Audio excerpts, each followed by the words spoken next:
since last week, all of us are studying about evangelism because the focus for this month, we decided, will be about evangelism. And already you have seen in the church news that at all our churches, especially in November itself, we have started talking about Christmas. Wait 2 months ahead of the actual event, we started talking about the Christmas event and all. In fact, this week onwards, starting today onwards, at all of our live groups, we are going to have the same curriculum. And this curriculum is about Christmas. It's called the purpose of Christmas. It's just a 3-week course by Saddleback Ministries or Pastor Rick Warren at our live group. So this is the one.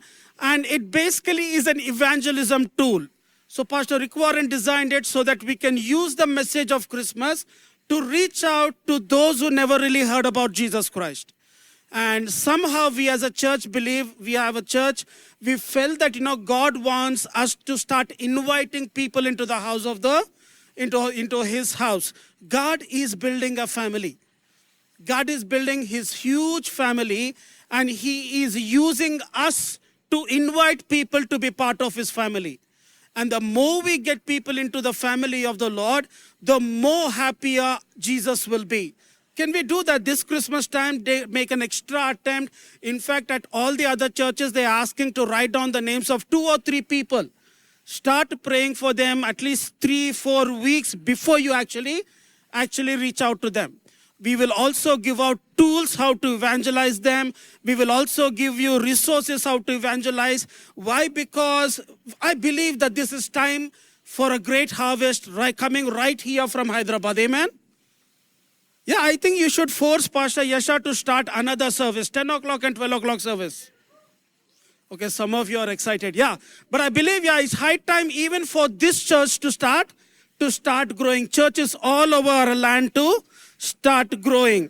So that's the reason we will be focusing a lot on evangelism. God is building his family. And they say that's the only thing that will continue forever is the church of God. In the sense, the family of God. Nothing really stops the family of God. It will continue to be in existence. In other words, everything that you see, this auditorium, this flesh that we have, this musical instruments, everything will pass away. They will erode and they are gone, but the church will continue. Here on this earth or there in his presence, the church will continue. So whatever you do to increase the family of the Lord, that will stay. All of our degrees, earnings, whatever it is, not that they are bad, but they will eventually fade away. But our efforts for the family of God stays forever. So let's talk about evangelism today. Today it's going to be more teaching. We will learn. For some of you, it will be like revisiting our basics. But I believe every now and then we should revisit our basics. Amen? Our foundational values and our core values, we should be revisiting them. And why should I even share about Jesus Christ? In the Bible, you will find people often shared. Whenever there was a grace that was given to them, grace that was shown to them, the normal response of people is to share. Not just that we share, because the Great Commission says, go make disciples of all nations. We share, number one. Why? Because we cannot contain the joy. You have ample examples of that in the Bible itself. In the Gospel of Luke and even in Mark, you will find a demoniac person. When he is delivered from that legion, when the legion came out of him, the Bible records he went around and started sharing in and around Decapolis. Why did he start sharing? Because there was no solution to being demon-possessed in those days. But when he was given grace, when he received something which he did not deserve, he responded by spreading the news everywhere. What about the man who was born blind? When Jesus touched him and gave him back his sight, he could not contain his joy. Why? Because something which he doesn't deserve was given to him. And he responded by going and sharing, Jesus healed me, Jesus healed me. What about the lame man who was by the pool? Was not able to get into the pool, but Jesus said, stand up and walk. Walking and leaping, he praised the Lord. He started in the temple itself, he created a commotion, telling Jesus has healed me. What about the Samaritan woman by the well?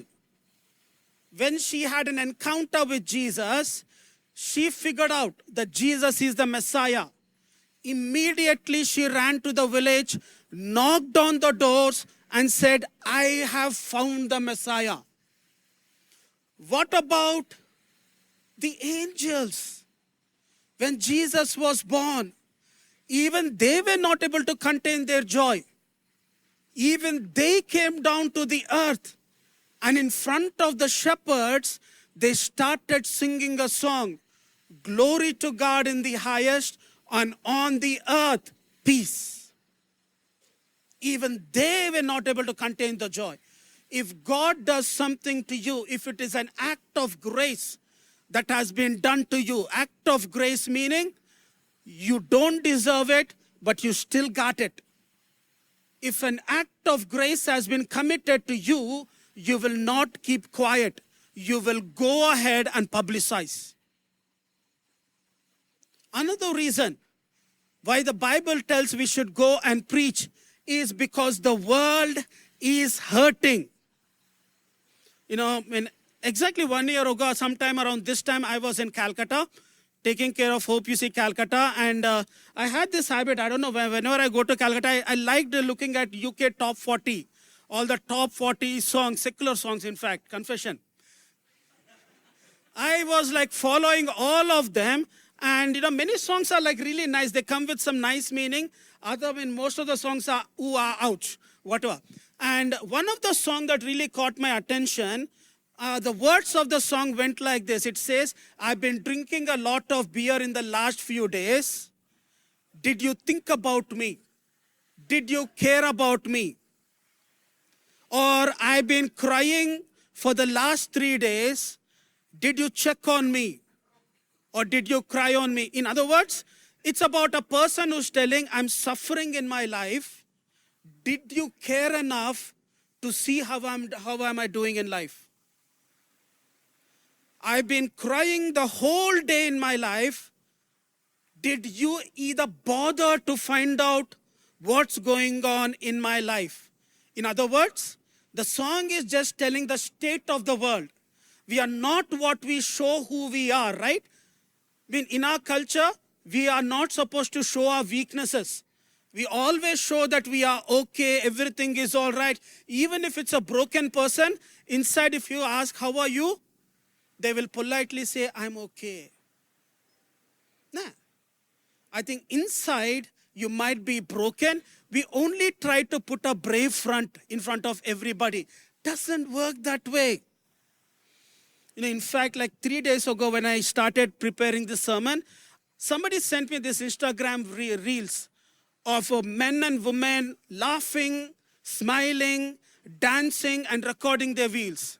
Their reels and just short videos, only to commit suicide in the next 12 to 24 hours. And the psychologist said that, they were laughing, smiling. Why? Because they have decided, once I commit suicide, all my problems will come to an end. Then it was their last dance laugh that they have done. Everybody thought that they are happy, but only they know what they were going inside. Not everybody you see smiling is actually smiling inside. They might be broken. They might be going through a lot. In fact, if you have seen the promo of the life groups, Pastor Rick Warren says that Christmas time is the time when many people commit suicide. Many people give into depression. Many people give up on their lives. But I also believe Christmas time is a time when the whole world opens up to the message of Christmas, right? You can walk in, like even for us in India, You can walk into any school, any office telling, can we sing some carols? Nobody will say no. Sometimes they're they're really open to us. During the entire year, they might not like us, but Christmas time, they open up. So that's the reason we are focusing on evangelism. Take this opportunity to reach out to as many people as we can. Send the message that there is hope. There's hope in Jesus. There is salvation in Jesus. No need to give up on your life because Jesus is here with us. The third reason is because God is reaching out to everyone through us, through the church. One definition of Christmas which I always liked, I think it is my definition of Christmas. Whenever I think about Christmas, the idea that comes to my mind is Jesus cares. God cares.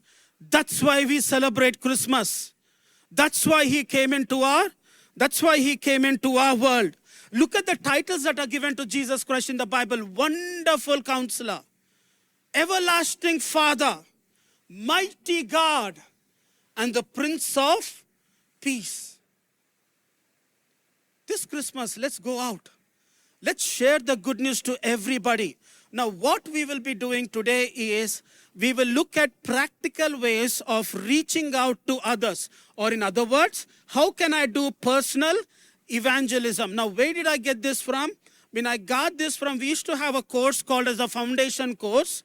And from there, long time ago, we had an association with the Billy Graham Evangelistic Ministries. And we took their material and we made it localized for us. It just helps us to be a personal witness. Remember, I told you today it's not about preaching, but today it is all about training ourselves to be a good evangelist. Amen? So if all of us, if we want to be a good evangelist, or if we want to share our testimony, there are certain things that we need to really agree with. We really need to say yes to. If you say yes to these things, then I think we qualify to become an evangelist. Forget being an evangelist. We qualify to be a child of God. Let me give you these 5 questions and then the answers, and then we will go more further. Question number one that we need to ask is, do I have faith in God's power and sovereignty? Good number of us, we receive Jesus as our Lord and Savior. But now my question is more specific. Do I have faith in God's power and sovereignty? Do I believe that God is all-powerful and God is sovereign in my life? In the sense, a lot of us believe Jesus is my Savior, but at the same time, you might be believing that God cannot help me in my examinations, right? Yeah, it is possible. That's a weird situation.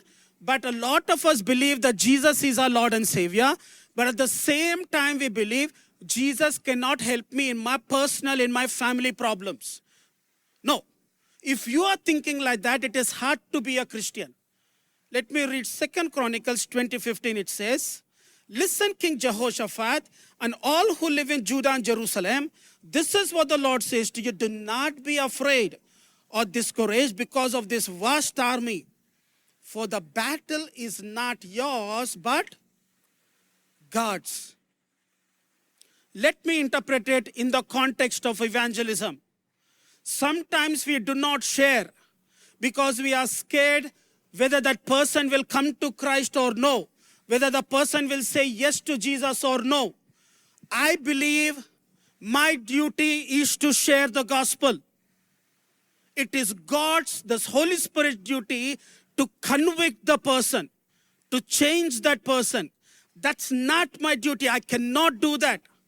But I can be faithful to the great commission that has been given to me. God has the power to change. I am just an instrument in the hand of God. Agree? Okay, you can be vocal. Agree? Question number 2. Do I believe that God can use me even though I sometimes feel inadequate? I had this question, big time question. I struggled with this. I do not have a problem with God being powerful. And I also know God can use anyone. But I had a problem, can God use me?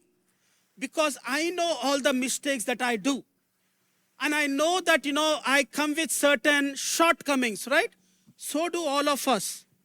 We can come to church, we can appear holy, but all of us are struggling with sin in some area or the other, right? You will be quiet for this. Good. All of us are struggling, man. All of us are struggling with some addiction, some thought pattern, some attitude of the heart. All of us are struggling with some sin in some area or the other of our lives. So the question that even comes to my mind is, can God use an imperfect person like me to do his work? 2 Corinthians chapter 3 verse 5 reads like this. Not that we are sufficiently qualified in ourselves to claim anything as coming from us, but our sufficiency and qualifications come from the Lord. It is not because I qualify that God uses me. Whomever God calls, he qualifies. In other way to look at it is God uses us in spite of our shortcomings. Amen? I might not be up to the mark, but it is the grace and the mercy of God. He uses me in spite of my shortcomings. So, can I go and share about Jesus Christ to somebody when my life itself is going through a lot of struggle? Yes, because I'm not qualified by myself. It is God who qualifies me. Third one. Do I believe that the Holy Spirit will guide me, give me strength? He will work in the lives of those I want to reach out. So I can do everything that the Lord is asking me to do. But will the Holy Spirit be involved in this? Will the Holy Spirit guide me and lead me? John chapter 16 verse 13 it says, but when he, the Holy Spirit or the Spirit of truth comes, he will guide you into all the truth, full and complete truth. For he will not speak on his own initiative, but he will speak whatever he hears from the Father, the message regarding the Son, and he will disclose to you what is to come. So the Holy Spirit is going to lead us.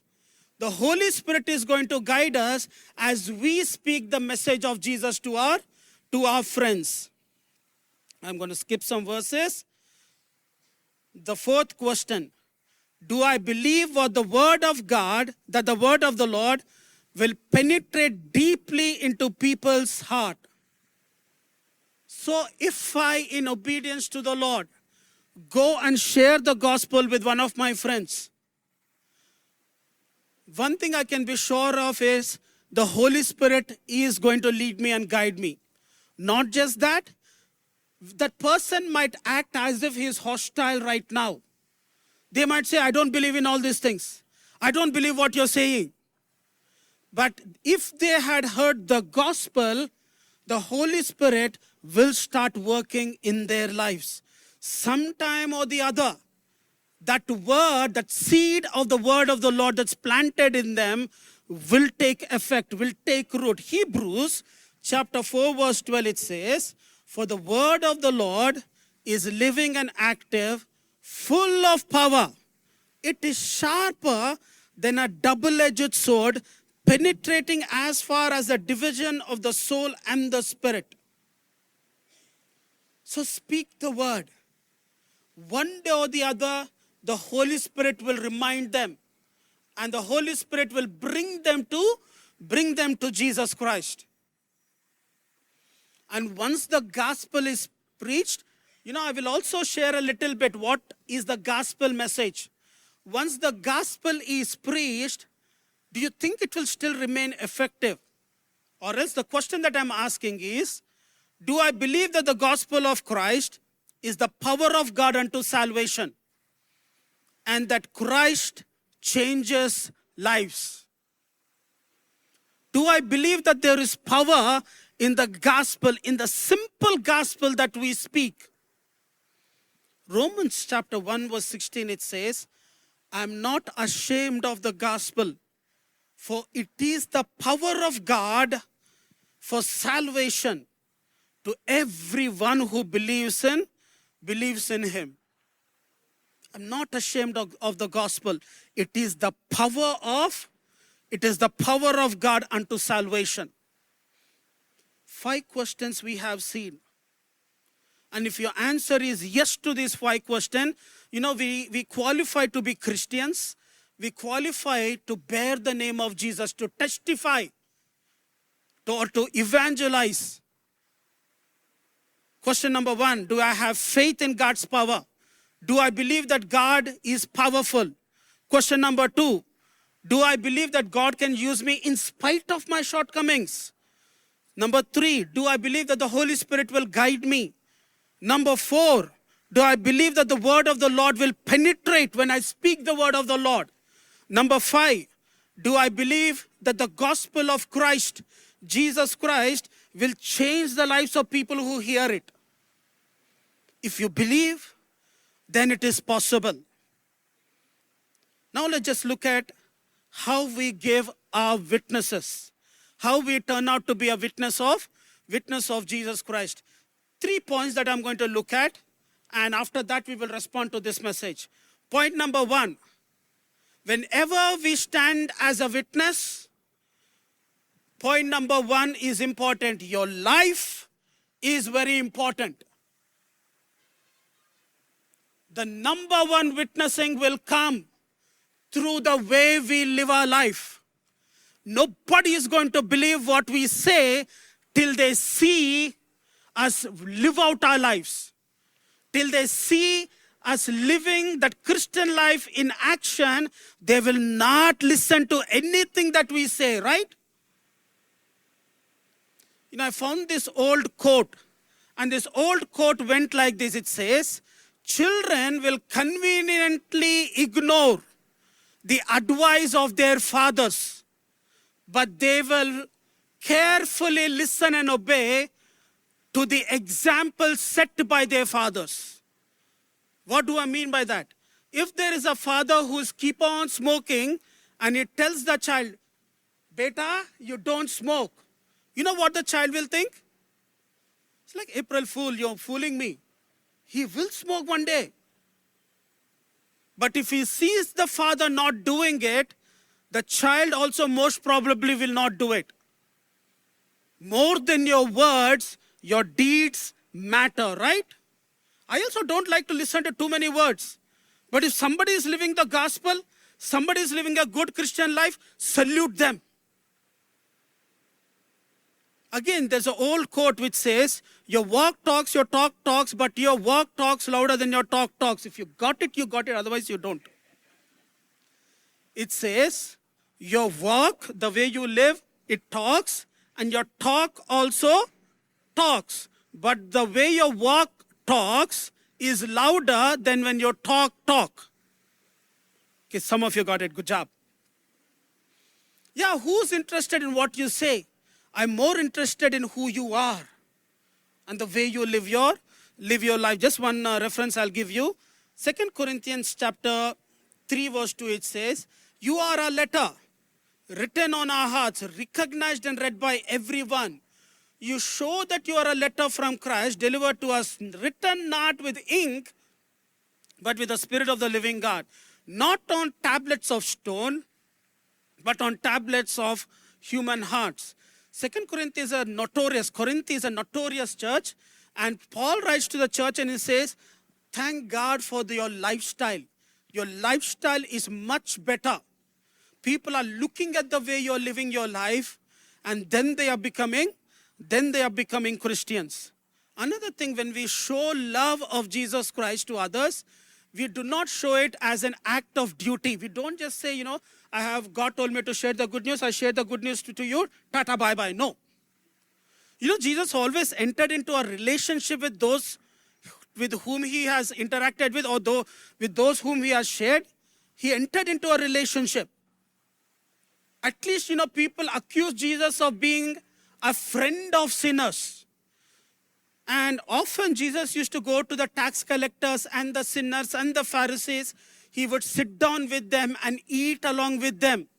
And immediately they would say Jesus is demon possessed, Jesus is glutton. They would say Jesus is the friend of sinners. All those kind of things, it didn't really affect Jesus Christ. But Jesus built a bridge. He made friends with people and then he ministered to people. He showed the love of God. Luke chapter 15 verse 1 and 2, it says, now all the tax collectors and sinners were coming to Jesus to listen to him. Both the Pharisees and the scribes became muttering and complaining, saying, this man accepts and welcomes sinners and eats with them. You cannot really reach out to others if you do not really make them your friends. And as we become their friends, we show the love of God we share the love of God with them. And whenever we share the love of the Lord, we emphasize Jesus Christ.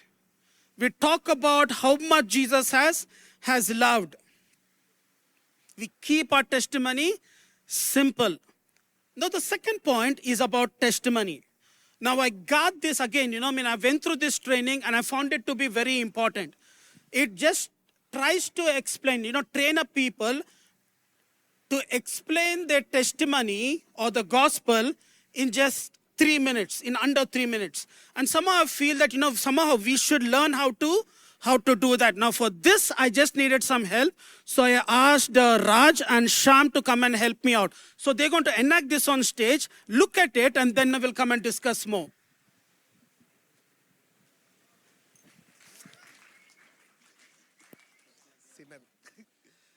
How are you, brother? I'm good. Bro, what's up with you? Like, you look changed these days. I know your life before it was the worst, but these days, like, you look so much different. You look changed. What made you to change? Yeah, brother. You know that from the very early age, I was so much into addictions. I saw myself with the bad friendships and I was into alcohol so much. There is always a hurt in my life and bad friendships and everything. But one of the day I felt that, I am lost because everyone is hurting me and I am hurting everyone with my behavior. But you know what happened that day? One day I went to the church. There was a youth meeting that's happening in my church. Usually it's not interesting, it's boring. Even though I was raised up in a Christian family, because of all these things, I've been looking at everyone praying and all, but I'm not so used to pray because I know that nothing happens even when I pray. But that one day, I was actually drunk, but I went to the church. But he is a pastor. He was telling that, Jesus is a savior. He can set you free. But I never experienced Jesus in my life. So, but that one day, I don't know why, I just closed my eyes. Then he said, bro, can you pray this prayer? Then I prayed that Jesus, if you are real, please meet me and deliver me. I'm suffering with this. I'm feeling lonely. I'm feeling so hurt. I'm full of addictions which I couldn't get it through. But that prayer set me free. And I said, Jesus, I am a sinner and I want you to be my savior. From that day, I went back home. I don't know what happened. I felt this power when I just said this prayer because I felt Jesus actually in real, even though I rose up. I was raised in the Christian family, but that's one day I felt the power of the Lord and it's continuously changing me. And that's how I actually changed. That's how I am saved. I'm happy. Bro, you feel like, why are you, every time I look, you're broken, bro. Actually, you need Jesus. Do you want to see Jesus, what Jesus can do? Yeah, bro, like your testimony sounds great. Can I do that prayer as well? Okay, just repeat this prayer after me. Jesus, I'm a sinner. I sinned against you. But I want you to change my life. Please be my savior. In Jesus' name, amen. Thank you, bro. Thank you. Okay, in our real life situation, it might not be as easy as what you're seeing on the stage. But then, we can have some sort of a guideline, some sort of a structure, how we can share the gospel. This is just sharing the gospels in and around 3 minutes. Let's say first 30 seconds, if you explain what your life was before you became a Christian, what kind of struggle that you were going through. Don't explain all the scandalous thing. I did 10 murders. I used to do like that. I used to do like this. No. Just explain the misery that you were going through before you received Jesus Christ. In the next 30 seconds, tell why you decided to seek Jesus. Was it a message? What is a church service? Was it a friend? Because who is the reason why you started focusing on Jesus Christ? And in the next 1 minute, give them the gospel. Give them the gospel, what Jesus Christ has done. And the next 30 seconds, if you can help them lead through a sinner's prayer. A small prayer where you tell them to receive Jesus as their Lord and Savior. And the final 30 seconds, if you can just help them or give a reassurance telling, why don't you just continue? Come to a church, come to a fellowship. Make sure you read the word of the Lord. Very quickly, let's just going through let me just give you the basics of the gospel. Most of you would already know this, but I feel that, we should revisit it, the basics of the gospel, and then we will respond to this message. Number one, the basic idea of the gospel is that God had a great plan for all of us. When God created us, it was a perfect plan that He created for all of us. And when God, in the book of Genesis, you'll see God created everything. Genesis 1:31, and the Lord said, it is good. There was no sin, there was fellowship, there was freedom. There was the presence of God, dominion of man. Everything was perfect when the Lord created. What was our problem? Sin entered into our life. We gave in to sin. We got tempted. We went off the way. And then every generation that is born sins.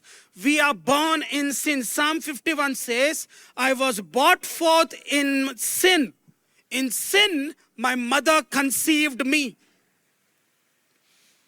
So we are sinful just because we are born into a human race. We call it the original sin.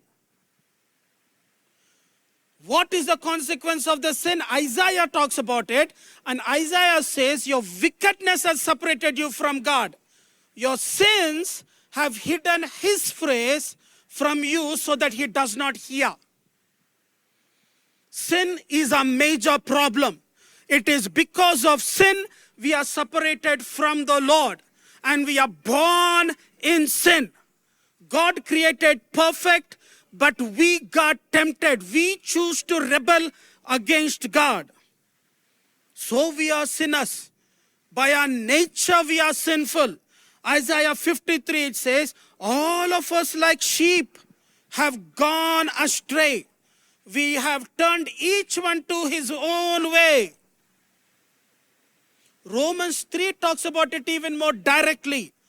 All have sinned and have fallen short of the glory of God. Nobody can say that, we are without sin over here, right? If there anybody without sin, if you lift your hand, I'll pray for you. Pakka, you're the number one sinner here. But then, sin has this devastating effect on us. Romans 6:23, it says, for the wages of sin is death. So that's what we deserve. God created us perfect. God's creation is perfect. We made a choice to sin. We separated ourselves from the Lord. And the wages, what we rightly deserve, is death. We cannot even say that, we can make up for all the wrongs that we have done. Because in Ephesians chapter 2 verse 8, it says, no matter what we do, with our own efforts, we cannot reach out to God. We cannot attain salvation. We cannot get rid of sins because on our own efforts. So no matter how many good things you do, no matter how much Bible you memorize, no matter how much money you give, no amount of our work will cleanse us of our sins. Then God's remedy. In John 3:16, you will find God's remedy. He loved the world so much, he gave his only begotten Son for us. Whoever would believe in him will not perish, but have. Oh my God, this is John 3:16, man. We should know it by heart. For God so loved the world that he gave that whoever believes in him, but will have. Good job, yes. It is God who reached out to us, shed his blood on the cross, and he saved us from our sins. 1 Peter 3:18 is even more powerful. For indeed Christ died for the sins once for all. He died for me on the cross. I'm supposed to be there on the cross. Jesus hung on my behalf on the cross. My sin was put on him. Our sin was put on Jesus. That's why we enjoy eternal life with God. That's the basic gospel. God created everything perfect, but we choose sin. And sin caused death inside of us. But then God reached out to us through his only begotten Son, and he gave his life for us on the cross. Once you share this, a very important thing will be to ask for their response. Since Jesus has died for you on the cross, are you willing to receive Jesus as Lord and Savior? I mean, I don't think we should shy away from asking this question, because the great sacrifice of Jesus deserves a response. So I think you can go ahead and ask, will you receive him as your Lord and Savior? And if they receive him, John 1:12 says, but as many as received him, he gave them the right to be called as the children of God. And once they have received him, invite them into the family of God. You can do so by doing this prayer. You know, there's one prayer that I always do. Let me read that prayer for you. You will find it on the screen. You don't have to do exact wordings of it, but then you can, you can do a paraphrased version of it. The prayer to receive Christ, it goes something like this. God, I know that my life is not the way I want it to be. I need you to be in my daily life. I ask you to forgive me for my sins. I want to leave all things behind me that have gone wrong. I believe Jesus Christ, your beloved Son, died for me on the cross, buried, rose again to give me life full of hope. Jesus, I invite you into my life today. I want to follow you in friendship with other believers. In Jesus' name I pray. A sample prayer, but it involves certain things. Number one, it involves accepting that we are sinners. If you don't say that you are a sinner, that means you don't need a savior. Number two, confessing that Jesus came and died for us in our place. Number three, accepting Jesus Christ into our heart. Number four, making a commitment that you will follow Jesus all of our days. Then we can give them a reassurance, telling that God will be with us and God will help us throughout the way. That's the basic gospel. And this Christmas time, as the world opens to us, I want all of us to share. Share it with your neighbors, share it with your enemies, share it with your brother and sister, but share the gospel of Jesus. And when I shared this, I was at Sister Leela and Joseph's place the other day, and I shared this thought, and they helped me to come up with some beads. It's also a gospel kind of a thing. At this time, if I can ask, I think it is Sham who's going to distribute them. All of us will get this. And I had Jyoti and Nani, then Kala, Pallavi, and then even Narsima and Shiva. They are the guys who helped me make this. You can put it on your hand. So it has 5 beads. 5 beads come with 5 different colors. And what are we going to do? We're going to share the gospel using this. Some of you know this, right? Some of you must have gone through this. If you go to Campus Crusade or Billy Graham's Evangelistic Ministries or one of these things, you will get these things. So please do take this before you go home. And let me just explain the bead, the color, and the message that goes along with this. The first bead, there are 5 colors: black, red, white, green, and gold. Over here we put it yellow. So these are the 5 colors. Using this, you can share the gospels. All right? So the black color stands for, some of you already got it, sin. And the verses that will go well with this is Romans 3, verse 10 and 23. It says, all have sinned and fallen short of the glory of God. Sin separates man from God and leads us to death. Now that is the position of anybody in the world, of a person who has not yet received Jesus as Lord and Savior. But then the next color is red. And red stands for the, okay, somebody say it loud, it's all right. The blood of Jesus.